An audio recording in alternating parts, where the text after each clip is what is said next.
It can be so overwhelming trying to design workouts that really work to help us see the tone and muscle gains that we want. I mean, we want to look like we worked out, but there are so many options out there. Supersets, trisets, circuits, rest pause technique. There are so many options out there, it can be overwhelming. How do you really know which one is best? I get asked all the time when I post a move how many reps and sets. The annoying answer is it really depends. It depends on your training history, your needs, your goals, your training schedule, the equipment you have. There are so many variables you need to consider when you really want to design workouts that work for you. And while this can feel so overwhelming at times, we have to see this as opportunity. Because I know it can feel really frustrating to feel like you're working really hard, dialing in your diet, but not seeing the results that you want from your workouts. I want to share with you one of my favorite training techniques, compound burner sets. I want to take you through not only how to implement compound burner sets, but how to strategically design them to match your needs and goals. And while I know it can be tempting just to jump to the part where I show you exactly what to do, the why behind everything is so important so that we can make sure we're actually tailoring it to match our needs and goals. This can help us make sure that we're tweaking our workout routines to constantly adjust based on our lifestyle. So what are compound burner sets? Compound burner sets are sets with 2 moves done back to back for the same area. They're not a superset where you're alternating areas worked, like your chest and your back. You're first doing a compound heavy lift for the area, and then a more isolated movement to really target those stubborn areas. The first exercise is a compound movement that you use heavier weights for, and you work in that hypertrophy rep range,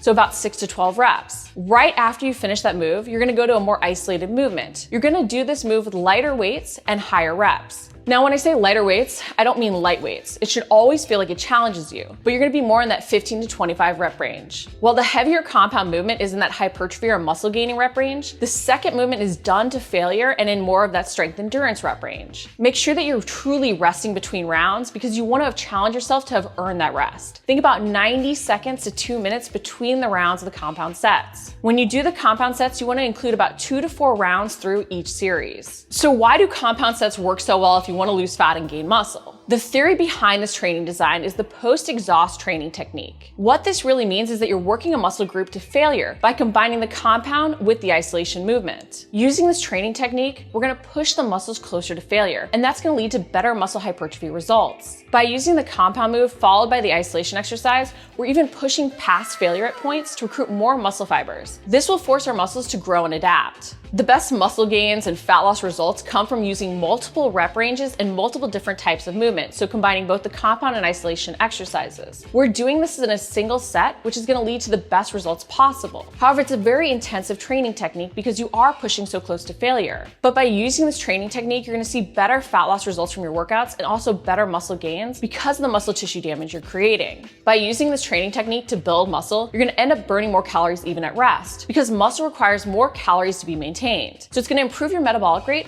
which not only is going to lead to better muscle gains, but also fat being lost. The challenging part though about this workout design is you've truly got to push to failure. You can't just go light and stop at the top of the rep range because that's the reps that are listed. You've got to actually make sure that you're earning every second of rest. And then to see the best results from our training routine, we have to make sure that our fueling is also dialed in. Because if we're not eating enough, we're not going to be able to push hard during our training sessions. But I'll go over more on that at the end of the video. Now, I wanted to give you some key tips to make sure that you're actually getting the most out of this very advanced training technique. While it seems super simple, it's just 2 moves done back to back, it's a very advanced training technique that actually requires you to be able to push with loads, but then also push past failure. So while it may seem simple, don't underestimate how hard this training technique actually is. When you do the compound movements, you want to make sure that you're challenging yourself with loads so that you're actually working down in the rep range assigned. So maybe the first week you hit that 12 reps, but the next week you want to go up in weight so that you only are hitting 6 or 8. With the isolation move, you're doing it right after, and you're actually pushing through that pump and burn you feel building. But you want to make sure that you're even using tempos to really challenge yourself because you need that muscular fatigue to see results. You have to be conscious that you're not just stopping at the top of the rep range because that's where you're supposed to stop. You really want to add loads each and every week or try and do one more rep with a load you're already doing. But you want to see that clear progression as you go through. With the isolation move, you even want to be conscious that you're potentially maxing out before you hit the top of the rep range and that you have to pause to continue and finish the reps. So if you find you can do 10 reps with a weight, pause for about 10 seconds and then do 15 to hit that bottom of that rep range. That may be better than doing 25 reps in a row because you really want to push to muscular failure to see the full benefit. And while I mentioned you go lighter with the isolation move, no weight should ever feel light. It should always challenge you if you want to see the best results. And then don't be afraid to mix up tempos or change the variation of moves that you use so you're making sure you're actually maxing out with all the reps and sets that you do. And while this is one of my favorite training techniques to help you lose fat and gain muscle at the same time, I did want to go over some of the other benefits you're going to see from using compound burner sets. One being you're going to see great strength increases from using the compound movements. But you've got to force yourself to actually lift heavy with the exercises. If the rep range is 6 to 12 reps, don't hesitate to max out around 6 reps, especially if you're more familiar with the exercises. This program design is also a great way to improve your muscle conditioning if you aren't including a ton of cardio. By using the isolation moves and that higher rep range, you're really going to work on that strength endurance, which will even help your long distance sports. Now, I just want to give you a word of warning if you are going to use this training technique, because again, while it looks super simple, it's more advanced than we give it credit for. If you're going to use this and you want to see the best results, you've actually got to push to failure with each and every set. And then you can't eliminate the rest. If you're finding that you're not needing the full rest, slow down the eccentric portion of a movement. Go up in weights, try a different type of resistance, but make sure you're actually challenging yourself. And then realize this is a very advanced training technique, so you don't want to use it for extended periods of time. 3 to 6 weeks at most is the best way to go about using this. And then you may want to cycle through a recovery week or even change the type of program design you're using. But you want to push hard for those 3 to 6 weeks,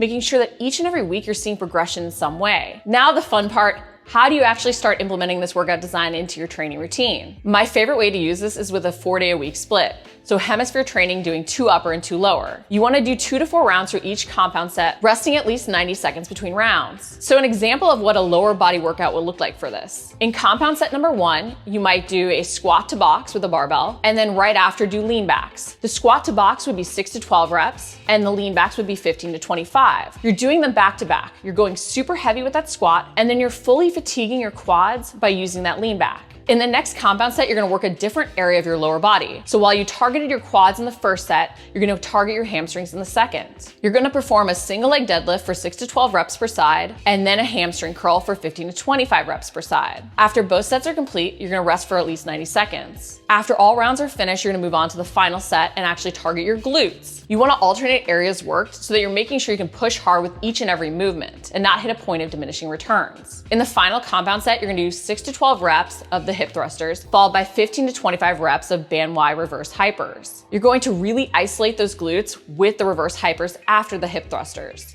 but make sure you're going heavy with each of those compound movements before using the isolation exercise. You would then design 2 other upper body workouts for the week and 1 other lower body workout. You want to make sure that you're complementing how you worked your lower body in this workout in your second workout in the week. If you do want to work out more than 4 times a week, you might include 1 recovery day and even an interval cardio day on the other 2 days. But make sure you're really giving areas enough time to rest and rebuild, and that you're not just constantly training sore, or you're gonna hit a point of diminishing returns. Make sure that you're not ignoring your mobility work between these workouts, as these workouts are super advanced and intense. If you've been struggling to see the results that you want from your workouts, and you wanna actually feel like you look like you work out, give compound burner sets a try. Make sure to really track your results and focus on small progressions each and every week. It's not just increasing loads, but even adding 1 more rep or feeling more in control of a movement that really adds up. Make sure that you're also focused on what you feel working with movements. Training intentionally is key. And then don't ignore the importance of your fueling. I know it can be hard to make certain habit changes when we are focusing on building muscle, so I've linked to a video in the video description with 5 habit changes that will really help. If you like the video, make sure to like it, comment below if you have any questions, and subscribe. We're posting new videos each week.